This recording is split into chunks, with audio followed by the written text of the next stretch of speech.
ఆది కాండము 32 అధ్యాయము 24 వచనాన్ని చూసుకుందాము. యాకోబు ఒక్కడు మిగిలిపోయెను, ఒక నరుడు తెల్లవారు వరకు అతనితో పెనుగులాడెను. దేవునికి స్తోత్రం, మహిమ కలుగును గాక.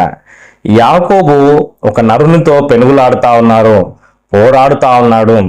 మరి ఇది ఎలాంటి పోరాటం అంటే ప్రార్థనా పోరాటము. కన్నీటితో విజ్ఞాపన చేస్తా ఉన్నాడు. హోషేయ గ్రంథము 12 అధ్యాయం 3 వచనంలో రాయబడ్డట్లు అతను కన్నీళ్లు విడిచుచు విజ్ఞాపన చేసినాడు. దేవునితో అతను పోరాడినాడు, అతను జయమొందినాడు. దేవునికి స్తోత్రం, మహిమ కలుగును గాక. చాలా మంది మనుషులతో పోరాడుతున్నారండి. ఈ సమస్య తీరట్లేదని భర్తతో గొడవ పడతా ఉన్నారు, ఏదో కావాలని తల్లిదండ్రులతో గొడవ పెట్టుకుంటా ఉన్నారు. నీవు పోరాడాల్సింది దేవునితో.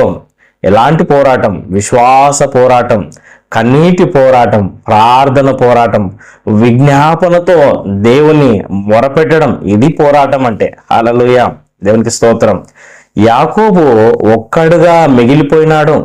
జీవితము అప్పుడో ఇప్పుడో ఎప్పుడో ఒకప్పుడు మనల్ని ఒంటరి వానిగా చేస్తుంది కదండి.